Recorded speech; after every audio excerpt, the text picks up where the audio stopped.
Hello guys, we are here in Seoul, South Korea, and today we are on a day trip to the DMZ. So if you've ever wondered what it's like to see North Korea with your very own eyes, stick around, this is going to be a great day.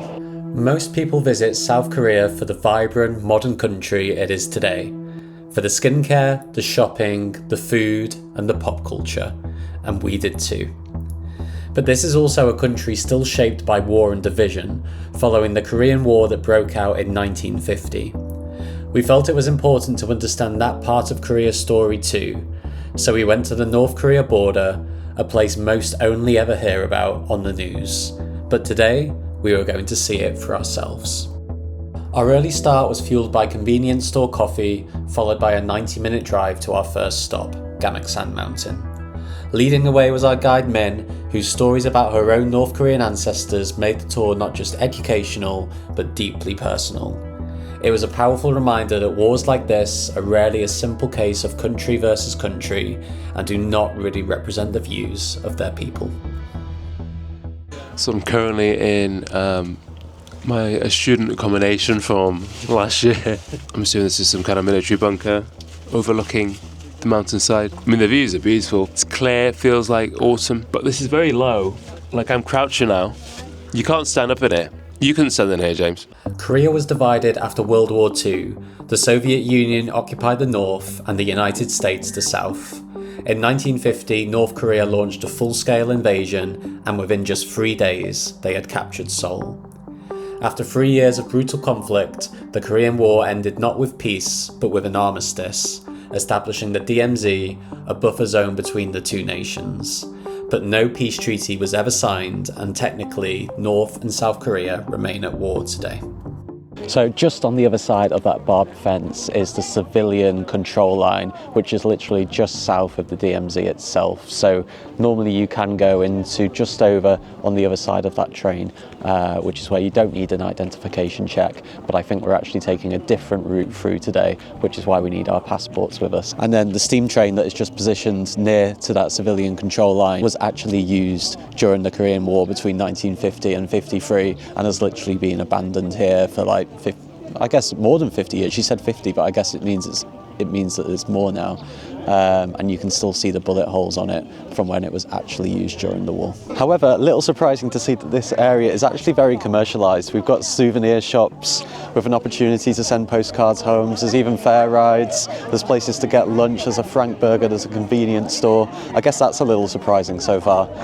But yeah, I guess we're not actually in the DMZ itself yet. So we'll see if that changes. Let's go. Nelson's getting hungry. I'm getting a little bit hungry. It's really interesting though, like the history. You'll see the bullets from on the from train. The war, just like battered around the train.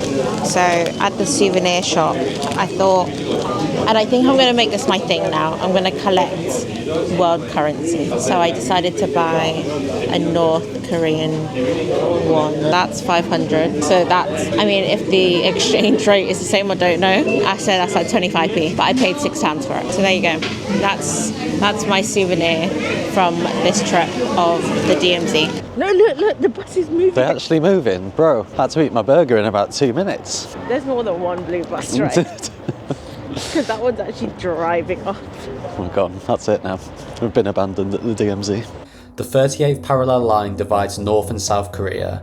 The DMZ, a 4-kilometre wide buffer zone, includes the MDL and the SNL, with North Korea controlling the northern 2 kilometres and South Korea controlling the southern 2 kilometres.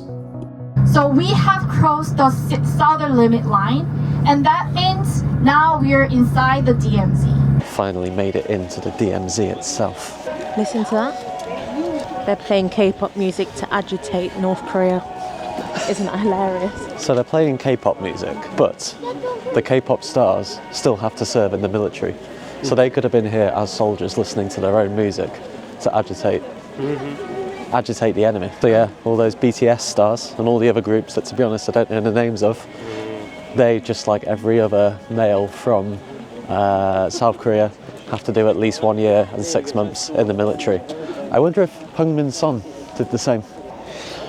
North Korea, Crazy boots. So what I actually didn't realise is that it's genuinely illegal to take any photos or videos of North Korea from the observatory. I'm not sure if it's always been like that or the rules have got tighter in recent months or years, but there's an actual building where you can go in, see North Korea, even there's like a coffee shop and a theatre with like amazing views, etc. But completely illegal to take any photos or videos. So behind me is South Korea, but in front of me, which I'm not allowed to show you, is North Korea. Mad. And that clip a second ago where I pointed in front of me and said there's North Korea, I'm actually not sure if it was, because it is basically separated by a river, and on one side of it is a South Korea flag, and on the other side of it is a North Korea flag. And apparently there was a whole argument about whose flag gets to be the highest. Was she saying poop balloons, like actual like poop? I was wondering the same thing. Obviously in like an article, well not an article, I think it was like a Reddit forum, and they called it trash balloon. But she was talking about parasites, so I think they actually sent... Yeah, so I think South Korea started it. Yeah. But, you know, they were just sending K-pop things in a USB and stuff. Don't you think their arguments sound like really petty? Like with the whole like Korean music thing, the poop balloons. Yeah, but... It sounds like they're just having like little like childish like brother and sister arguments. Do you know what I mean? Respectfully, I do think a lot of wars are very childish. Yeah. It all starts because that's my toy, no it's my toy kind of vibe. Oh, and the whole thing about which flag gets to be the highest. Like, is it 150 metres or 160 metres? Yeah, but then South Korea gave up, so... Well, you would, wouldn't you, to be fair? But they got a bigger flag. Yeah, this was the highlight for me. Going into the observatory, seeing North Korea. Like, it was only a small part of it. It was a small city called Panchu, I think. But like, that's been the highlight of the day for sure. Just awesome. Seeing the river that separates the two countries and the two flags. How they had a war between each other, as in like who had the highest flag. Yeah. It's quite funny. You've got the propaganda coming in. You have the South playing the K-pop Western music to basically trigger the North Koreans, which I think is also very funny.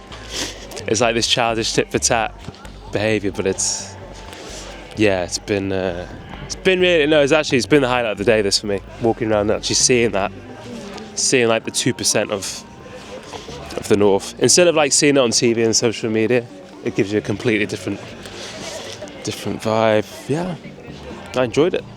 No photos? No photos, no videos, just dodgy British people speaking on a microphone. What did they say? Was it 3 years if you get caught taking a picture or something? A huge fine, yes. They do take it very, like, still very seriously, and I wouldn't mess about with it personally, but yeah, that was really cool. And the last thing before we get on the bus, this building here in the car park next to all the buses is the old observatory. Obviously the one that we've just been into is a much more modern building that looks quite new. But yeah, the one behind me, old observatory, absolutely fine to take photos and videos of because you can't see what's behind. The last stop of the DMZ tour took us into one of the underground tunnels, which was built by North Korea to infiltrate South Korea, and you can walk the first 1.6 kilometers of it. And the final stop of the tour is the Third Infiltration Tunnel that unfortunately you can't take any phones or cameras inside of, which is a shame because it was really cool. A little bit claustrophobic, had to crouch down. I didn't. The pros of being short, but it was really cool. And right at the end is basically the first of 3 blockades, which is where you can walk up to, which counts up from the amount of days that it has been since the ceasefire, which at the moment is 26,179. Just right next to the Third Infiltration Tunnel is the 38 degrees line, which is basically the official line between North Korea and South Korea. However, it's fake. The DMZ is a definite highlight of our trip in South Korea. We got a true sense of how it must have been like to be a Korean at the time of the war and how it still affects their lives to this day. Thank you for watching, and we'll see you in the next video. 감사합니다. Thank you for a great day. Thank you. Enjoy the rest of your We left Thank you good you. reviews. Thank you so much. Thank you so much. Bye. Thank you so much. Thank you.